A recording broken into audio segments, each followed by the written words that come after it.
Parliament resumes next week. Mark Carney, Pierre Poilievre, swords length across the floor. How is it all going to play out? We break it down on today's roundtable with Sean Speer, co-founder and editor-at-large of The Hub. Hey, Sean, great to be in conversation with you. Yeah, it's been a fun summer, but for those of us interested in the cut and thrust of parliamentary debate, it's like we're kind of on the cusp of Christmas or something with Parliament returning next week. Yeah. Let's start with the following, Sean. Give us your sense of what have we learned about Mark Carney in the 4 or so months since the election. As we go into Parliament, what do you think we now know about him, his style, his approach to government, versus, the candidate that presented himself and ultimately, secured something pretty close to an upset victory in the last federal election? This is a question that we've been asking ourselves now for some time. Is Mark Carney a progressive or is he a pragmatist? Is he a Chrétien liberal or is he a true Trudeau liberal?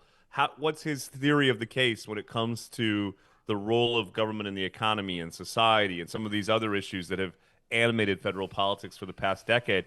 And I wish I could give you a definitive answer, Roger. But now, more than 6 months in the job, I think there's as many questions as there is answers. This is someone who, on certain files like the capital gains tax, repealing some of the Trudeau government's most unpopular measures like the EV mandate, has nodded to the right. But on other issues, including, of course, Canada's position vis-a-vis Israel, he's moved in a more progressive direction, arguably even than the Trudeau government. I think that in a lot of ways is why this budget is so important. It'll be difficult to kind of saw the baby in half, notwithstanding the Prime Minister's dichotomy between austerity and investment. At some point, he has to pick a lane. And for me, the key metric may be the size and magnitude of the federal deficit. If it is much larger than the Trudeau era, we may, in a sense, have a new way to understand Mark Carney and answer some of these questions that have been looming over him ever since he entered the ring of politics. Yeah.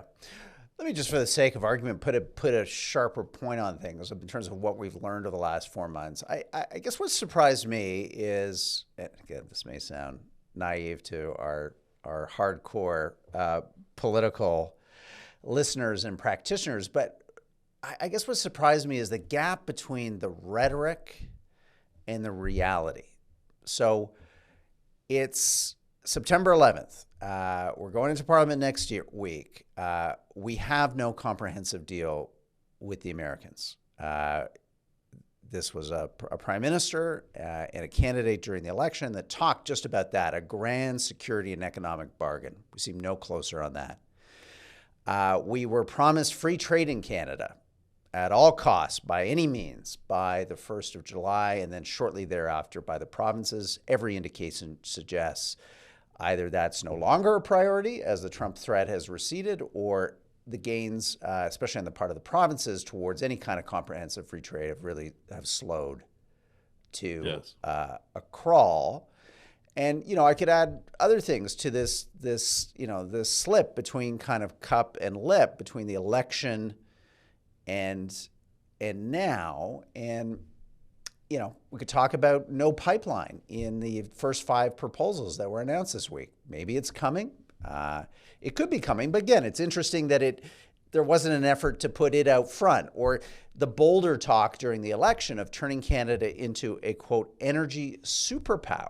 Okay, that is lofty rhetoric. That is lofty ambition. And I think a lot of people saluted that. There was discussions about a national energy corridor that would go across the country, taking hydrocarbons, electricity, you name it, from coast to coast. The federal government would use the power of its constitutional powers to kind of mandate a radical kind of kickstart of Canada's resource and energy-based sectors. Where's the beef, Sean?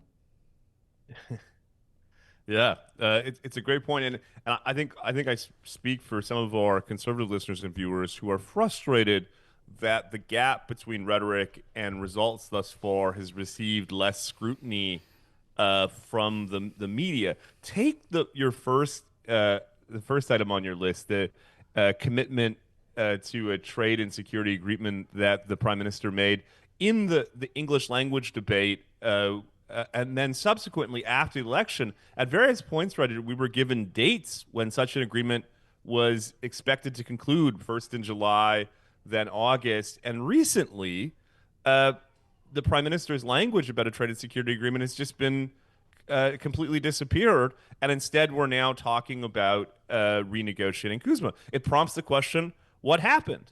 You and I were speaking this week to some senior U.S. officials who told us that there was never any resonance on the American side with this idea of a comprehensive trade and security agreement. In effect, there's a case the Prime Minister and his team wasted months pursuing something for which there was no audience on the other side, and yet he's not been pressed to explain what happened, why his mind thinking has changed, and what the consequences of going from that approach to a renegotiation of Kuzma is for Canada's economy. So I think you're onto something, that there is this gap. I think you're onto something that it hasn't received the attention that it arguably deserves. And that's why I think for a lot of us, the budget is such a crucial moment. In a way, it'll put pressure on the Prime Minister to bring rhetoric and action into alignment or not. But such a major item, I think, will just push people to ask the questions that you're rightfully asking. Yeah. Well, let me make a bold and completely ill-informed prediction on the budget. I think we saw some kind of telegraph today with these 5 projects that were announced yesterday. They're modest.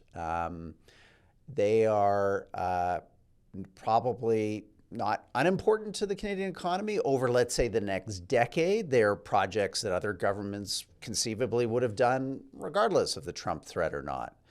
The point is that what was announced seemingly to begin with, and I guess there's an indication there'll be more projects by a new project office. Great, we've got some new bureaucracy coming for us.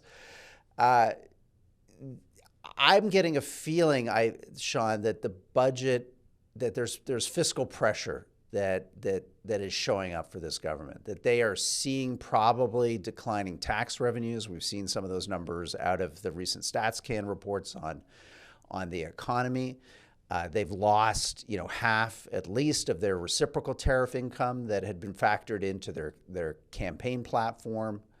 And we just simply have not had a fiscal update. And we know from Chrysler Freeland and all of her fiscal updates and budgets that it was always a deteriorating picture. It was always a promise that with the next update or next budget, the fiscal anchor would be reasserted. It would, find bottom and catch. And it never did. And I expect that that's continued, since the Trudeau government has dearly departed. And we've seen an Ottawa that has spent, because of its size, profligately between last fall and now. So I'm starting to think maybe we're not going to see what I feared and some people were telegraphing, a potentially $90 billion plus deficit.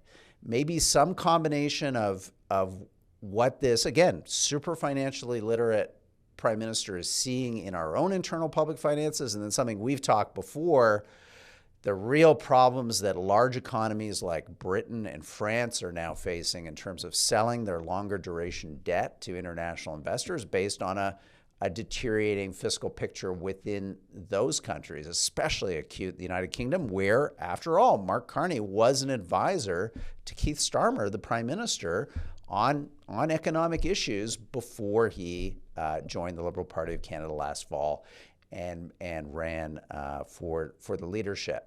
What do you make of that analysis? Do you think the budget is being recalibrated as we speak? I think there's really something to that. And as you say, a lot of the forces pushing in that direction are outside the Prime Minister's control. Deteriorating revenues as a consequence of Canada's declining economy is something that he himself can't control in the moment. As you say, the judgment of international creditors is something in the moment that the government can't control. And so I think there is a high probability that the combination of these pressures drive up the deficit and debt, as you say. But it comes back to your earlier point, Rudyard, about the juxtaposition between the facts on the ground and the prime minister's rhetoric. You'll recall during the campaign, he talked about balancing the quote unquote operating budget in 3 years. A lot of us thought that seemed like a difficult task given the prime minister's other promises, but so be it.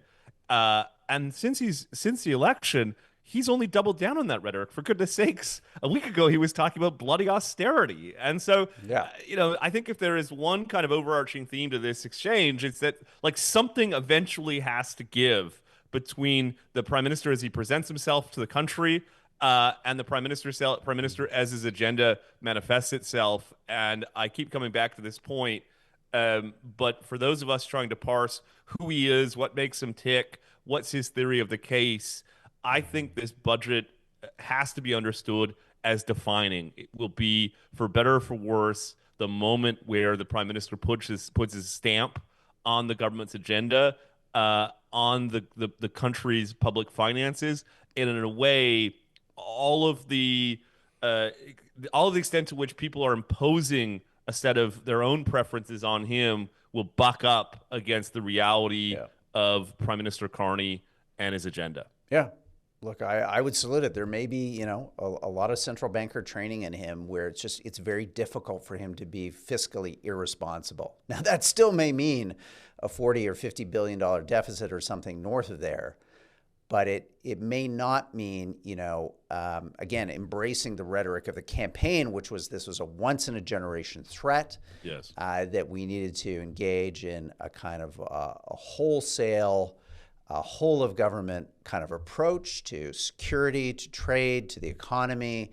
And effectively, we were going to spend down our credit rating from AAA to AA to, possibly to something else in pursuit of that. And maybe, Sean, just to wrap this segment of the show up, maybe the reality is actually political, that the Trump threat has receded. We are not hearing talk of annexation anymore out of this White House. We instead, I think, people may not like it, but we seemingly are getting demands from the White House about things like the digital services tax. I mean, I'll take eliminating the digital services tax, 7 days a week versus conversations about, annexation and the 51st state. So there's really been a pretty fundamental recalibration, I think, in the White House and in their approach to Canada. And I wonder if that's just taken a lot of the air out of the room for the kind of grandiose rhetoric that, again, the prime minister deployed very effectively in the election to galvanize voters and galvanize supporters and come within 2 seats of winning a majority.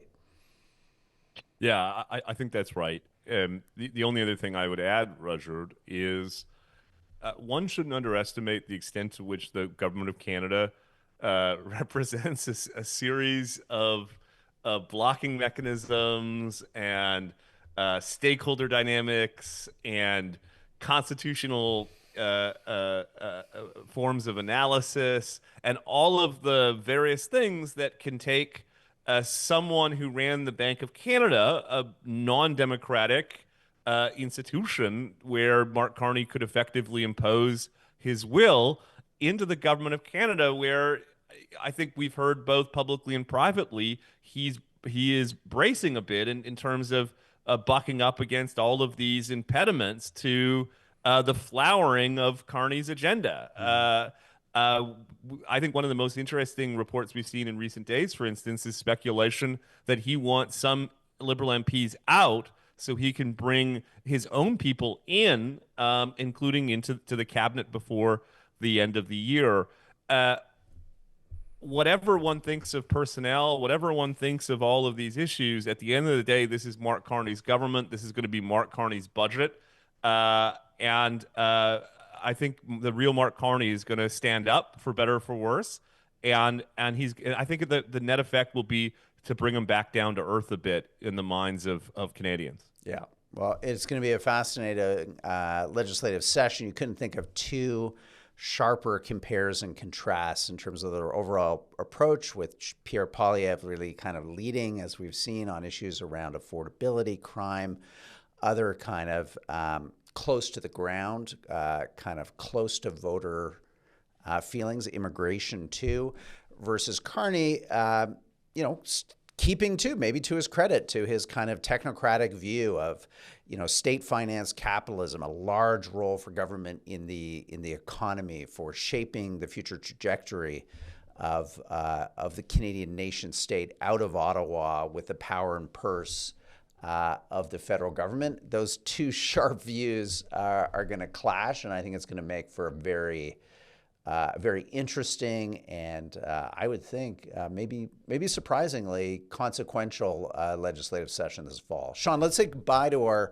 complimentary listeners and viewers and just encourage them to join us over at the Hub for the back half of this show. It's available full-length video now on our website when you join as a Hub Hero or a Hub Fellow. You can join as a former for only $1 a week. You can also get the entire version of the Roundtable and our popular podcasts like In Conversation with David Frum. Similarly, for $1 a week, we send you an email right away so you can listen to, again, all of our best programming at full length or watch it in high-definition video on our website. So please check out those offers at www.thehub.ca. And now over to our Hub Fellows and Hub Heroes. This video has been brought to you by Airbnb. A big thank you to Airbnb for sponsoring the Hub's YouTube channel this month. It's great to be the beneficiaries of their support. Here at the Hub, we talk a lot about the housing crisis ongoing in the country. As we know, there are people out there that think that short-term rentals are to blame for taking supply off the market. But here at the Hub, we can feel that that doesn't make sense. Consider for a moment that the median number of nights an Airbnb is hosting someone in Canada as a guest is 55. These, frankly, aren't full-time rental properties. They are Canadians trying to get by like the rest of us by finding some additional income through renting out a property they own. Government data supports this. Statistics Canada recently reported the amount of Airbnbs that could actually be converted into long-term homes accounts for only 0.6% of Canada's housing stock. Canada needs solutions to tackle the whole housing market, not just 0.6% of it. We agree. Learn more at airbnb.ca/closer look.